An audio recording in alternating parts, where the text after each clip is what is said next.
Good morning friends, स्वागत है आपका आपके अपने YouTube channel study with Ravi Thakur पर। तो चलिए आज के हिंदू एडिटोरियल वोकैबुलरी की शुरुआत करते हैं। वोकैबुलरी के पीडीएफ के लिए आप मुझसे टेलीग्राम ग्रुप पे जुड़ सकते हैं। मैं अपने टेलीग्राम ग्रुप का लिंक इसी वीडियो के डिस्क्रिप्शन बॉक्स में डाल दूंगा, तो आप इसी वीडियो के डिस्क्रिप्शन बॉक्स में जाकर मेरे टेलीग्राम ग्रुप के लिंक को एक्सेस कर पाएंगे। तो आज का जो पहला एडिटोरियल दिया गया था हिंदू का, उसका हेडिंग आप देख ही रहे हैं, saving lives on health facilities in India. Saving lives on health facilities in India. तो ये जो पहला एडिटोरियल दिया गया था हिंदू का, ये हेल्थ फैसिलिटीज के बारे में दिया गया है, जो हमारे देश में हेल्थ की फैसिलिटीज हैं। अभी कोविड की जो सेकेंड वेव है वो अपने चरम सीमा पर है, तो इसके बारे में सारी चीज़ें दी गई हैं, किस प्रकार से भी अभी भी हमारी जो हेल्थ सर्विसेज है, हेल्थ जो फैसिलिटीज़ है वो भी काफ़ी पुअर है। अभी आप अगर न्यूज़ पढ़ते होंगे तो भी ऑक्सीजन की जो है थोड़ी सी कमी चल रही है, तो इसके रिगार्डिंग भी दिया गया, ऑक्सीजन की भी बात कही गई है। तो ये सारा एडिटोरियल हेल्थ के बारे में दिया गया है, बहुत ज़्यादा इंपॉर्टेंट है, आप ज़रूर करके पढ़िएगा इसको। तो चलिए शुरुआत करते हैं। आज का जो पहला वर्ड है इसका एडिटोरियल का, पहले एडिटोरियल का, वो है फेरोशियस। फेरोशियस यहाँ पे एडजेक्टिव की तरह यूज हुआ है। फेरोशियस का मतलब होता है बहुत ज़्यादा हिंसक, बहुत ज़्यादा भयानक एवं खूंखार होना, उसे बोला गया है फेरोशियस। तो ये वही इसी बारे में बात की गई है, जो सर्विसेज हैं उनके बारे में बात की गई है। बहुत ज़्यादा भयानक, हिंसक एवं खूंखार होना, उसे बोला गया है ferocious. A ferocious animal, person or action is very fierce and violent. That is called ferocious. Ferocious के synonyms है savage, fierce और vicious. Savage, fierce और vicious इसके synonyms हैं। Antonyms है calm, kind और benevolent. Calm, kind और benevolent इसके antonyms हैं ferocious word के। अगला शब्द है हमारे पास रिवेजिंग। रिवेजिंग यहाँ पे वर्ब की तरह यूज हुआ है। रिवेजिंग का मतलब होता है किसी भी चीज को बुरी तरह से नष्ट कर देना, बर्बाद कर देना, तहस नहस कर देना, उसे बोला जाता है इंग्लिश में रिवेजिंग। A town, country or economy that has been ravaged is one that has been damaged so much that it is almost completely destroyed. That is called ravaging. Ravaging के synonyms है devastation, destructive और damaging. Devastation, destructive और damaging इसके synonyms हैं। Antonyms है adapting, adorning और arraying. Adapting, adorning और arraying इसके antonyms हैं रेवेजिंग वर्ड के। अगला शब्द है हमारे पास कॉन्वलेसेंट। कॉन्वलेसेंट यहाँ पे एडजेक्टिव की तरह यूज हुआ है। कॉन्वलेसेंट का मतलब होता है हमारे स्वास्थ्य से संबंधित होना, स्वास्थ्य लाभ से संबंधित होना, स्वास्थ्य लाभकारी होना, उसे बोला जाता है convalescent. Returning to health after illness और debility, that is called convalescent. Convalescent के सिनोनिम्स हैं रिकवरिंग, पेशेंट और कॉन्वलेसिंग। रिकवरिंग, पेशेंट और कॉन्वेलेसिंग इसके सिनोनिम्स हैं। एंटोनिम्स हैं फेलिंग, रिग्रेसिंग और वीक।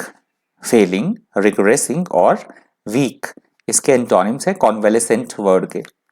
अगला शब्द है हमारे पास सीवियर। सीवियर यहाँ पे एडजेक्टिव की तरह यूज हुआ है। सीवियर का मतलब होता है ऐसी कोई स्थिति या ऐसी कोई बात जो बहुत ज्यादा कष्ट पहुंचाने वाली हो, बहुत ज्यादा कठिन हो, कष्टप्रद हो, बहुत ज्यादा गंभीर होना, उसे बोला जाता है सीवियर।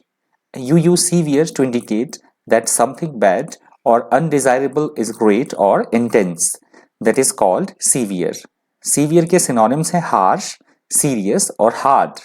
Harsh, serious और hard इसके synonyms हैं। Antonyms हैं calm, mild और kind. Calm, mild और kind इसके antonyms हैं severe word के। अगला शब्द है हमारे पास प्रूडेंट।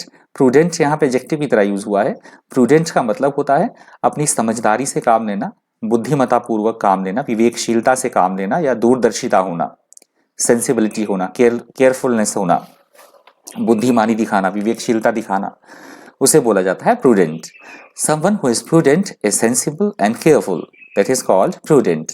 प्रूडेंट के जो सिनोनिम्स है वो है केयरफुल, वाइज और कॉन्शियस। कॉशियस, केयरफुल, वाइज और कॉशियस इसके सिनोनिम्स हैं। एंटोनिम्स है इम्प्रूडेंट, फुलिश और केयरलेस। इम्प्रूडेंट, फुलिश और केयरलेस इसके एंटोनिम्स हैं प्रूडेंट वर्ड के। यहां से हमारा दूसरा एडिटोरियल जो है वो शुरू होता है। ये दूसरा एडिटोरियल भी बहुत ज्यादा इंपॉर्टेंट है, क्योंकि यूके ने अभी जो नीरव मोदी है, अपने जो हीरे के कारोबारी थे, जो भारत से फरार हो गए थे, जिन्हें भगौड़ा घोषित कर दिया गया था, तो यूके ने उनके प्रत्यार्पण के लिए भारत को मंजूरी दे दी है। तो इसके बारे में दिया गया है पूरा एडिटोरियल। इसका हेडिंग आप देख ही रहे हैं, vulnerability reminder on credit related corporate frauds.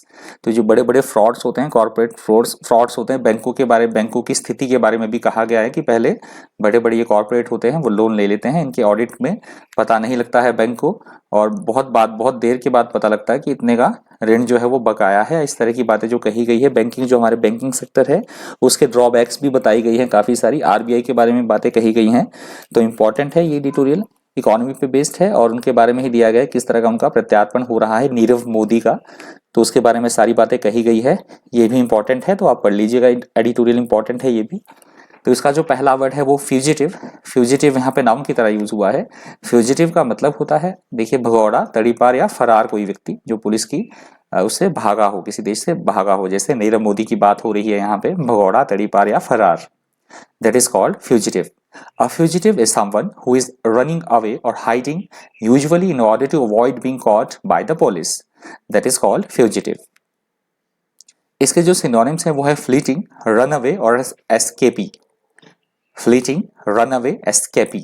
इसके सिनोनिम्स हैं। एंटोनिम्स है permanent, endless और abiding. Permanent, endless और abiding. इसके एंटोनिम्स हैं fugitive वर्ड के। अगला शब्द है हमारे पास एक्स्ट्राडिशन। एक्स्ट्राडिशन यहाँ पे नाउन की तरह यूज हुआ है। एक्स्ट्राडिशन का मतलब होता है वापस देश को लौटाना, जैसे नीरव मोदी का प्रत्यार्पण कर रहा है यूके, वापस देश को लौटाना, प्रत्यर्पण करना किसी का, उसको बोला जाता है extradition. The surrender of an accused और convicted person by one state और country to another, usually under the provisions of a statute और treaty, that is called extradition. इसके जो सिनोनिम्स हैं वो है डिपोर्टेशन, एक्स्ट्राडाइट और सरेंडर। डिपोर्टेशन, एक्स्ट्राडाइट, सरेंडर, इसके सिनोनिम्स हैं एक्स्ट्राडिशन वर्ड के। एंटोनिम्स है काउंटर, एग्जाम्पल और इंडिजिनस। काउंटर, एग्जाम्पल और इंडिजिनस, इसके एंटोनिम्स हैं एक्स्ट्राडिशन वर्ड के। अगला शब्द है हमारे पास कॉनिसेंस। कॉनिसेंस यहाँ पे नाउन की तरह यूज हुआ है। कॉनिसेंस का मतलब होता है किसी भी बात का हमारी जानकारी में होना, संज्ञान में होना, हमारी नॉलेज में होना, उसे बोला जाता है cognisance. Having knowledge of, that is called cognisance. Cognisance के जो सिनोनिम्स हैं वो है अवेयरनेस, एक्वेंटेंस और अटेंशन। अवेयरनेस, एक्वेंटेंस और अटेंशन, इसके सिनोनिम्स हैं। एंटोनिम्स है डिसरिगार्ड, इग्नोरेंस और बेसिस। डिसरिगार्ड, इग्नोरेंस और बेसिस, इसके एंटोनिम्स है कॉनिसेंस वर्ड के। अगला शब्द है लेमेंटिंग। लेमेंटिंग यहाँ पे वर्ब की तरह यूज हुआ है। लेमेंटिंग का मतलब होता है दुख जाहिर करना, विलाप करना, अफसोस करना किसी चीज के ऊपर, बाद में पछताना, विलाप करना, दुख जाहिर करना, अफसोस करना, उसे बोला जाएगा lamenting. If you lament something, you express your sadness, regret और disappointment about it, that is called lamenting. Lamenting के जो सिनोनिम्स हैं वो है वेलिंग, मॉर्निंग और ग्रीविंग। वेलिंग, वेलिंग, मॉर्निंग और ग्रीविंग, इसके सिनोनिम्स हैं। एंटोनिम्स है हैप्पी, फन और रिजॉइसिंग। हैप्पी, फन और रिजॉइसिंग, इसके एंटोनिम्स हैं लेमेंटिंग वर्ड के। अगला शब्द है मेलेडी। मेलेडी यहाँ पे नाउन की तरह यूज हुआ है। मेलेडी का मतलब होता है अप्रिय एवं बहुत बुरी अवस्था में होना, बहुत कंडीशन बहुत ज्यादा खराब हो जाना, अप्रिय बहुत बुरी अवस्था में होना, अप्रिय एवं बहुत बुरी अवस्था में होना। या हम बोल सकते हैं कोई समस्या है, कोई प्रॉब्लम है, उसके साथ जूझना, मतलब उसके साथ जूझ रहे हो, कोई किसी समस्या के साथ या प्रॉब्लम के साथ कोई जूझ रहा हो, उसे बोला जाता है मेलेडी। रिटर्न की सेंस में इन रिटर्न इंग्लिश, मैंने एग्जांपल भी आपको दे दिया है। In return English people sometimes use maladies to refer to serious problem in a society और सिचुएशन। बहुत ज़्यादा गंभीरता का कोई बहुत ज़्यादा गंभीर कोई समस्या है, उसको हम दिखा रहे हैं, तो उस कंटेक्स्ट में इस वर्ड का यूज होता है मेलेडी का, और मोस्टली ये रिटर्न इंग्लिश में हम करते हैं। तो इसके जो सिनोनिम्स है वो है डिजीज, इलनेस और एलिमेंट। डिजीज, इलनेस और एलिमेंट, इसके सिनोनिम्स हैं। एंटोनिम्स है वेलनेस, हेल्थ और क्योर। वेलनेस, हेल्थ और क्योर, इसके एंटोनिम्स हैं मेलेडी वर्ड के। अगला शब्द है लेग्जिटी, और ये लेग्जिटी वर्ड आज की द हिंदू एडिटोरियल वोकैबुलरी का अंतिम वर्ड है। लेग्जिटी का मतलब होता है लापरवाही बरतना, ढिलाई देना, लापरवाही बरतना, उसको बोला जाता है लेक्सिटी। लापरवाह होना, बेपरवाह होना, that is called laxity. The quality of being lax and neglectful, that is called laxity. Laxity के सिनोनिम्स है स्लेकनेस, केयरलेसनेस और नेग्लेक्ट। स्लेकनेस, केयरलेसनेस और नेग्लेक्ट इसके सिनोनिम्स हैं। एंटोनिम्स है परमानेंस, अटेंड और कॉशन। परमानेंस, अटेंड और कॉशन इसके एंटोनिम्स हैं लेक्सिटी वर्ड के। तो लेक्सिटी वर्ड आज के हिंदी एडिटोरियल वोकैबुलरी का अंतिम शब्द था। यदि आपको वीडियो हेल्पफुल लगा हो, इन्फॉर्मेटिव लगा हो, तो प्लीज वीडियो को लाइक कर दीजिएगा। आपको लगता है कि वीडियो शेयर करने लायक है तो ज्यादा से ज्यादा प्लीज वीडियो को शेयर भी कर दिया करें। अगर आप मेरे चैनल पर पहली बार विजिट कर रहे हैं तो चैनल को सब्सक्राइब करना और साथ में बेल आइकन प्रेस करना बिल्कुल भी मत भूलिएगा, जिससे कि जब भी मैं कोई नई वीडियो अपलोड करूंगा तो उसकी नोटिफिकेशन आपको टाइम टू टाइम मिलती रहा करेगी। तो आज के द हिंदू एडिटोरियल वोकैबुलरी में इतना ही। इसी तरह के इन्फॉर्मेटिव वीडियोस के लिए बने रहिए चैनल पर। Thank you, thanks for watching. और ये माफ़ कीजिएगा, ये थोड़ा एडिट करने के लिए रहेगा। ये 19 अप्रैल है, 19th अप्रैल है। आपको पीडीएफ में 20th मिल जाएगा। ये मैं थोड़ा सा एडिट करना यहाँ पे भूल गया, इसके लिए माफ़ी चाहता हूँ। Thank you, thanks for watching.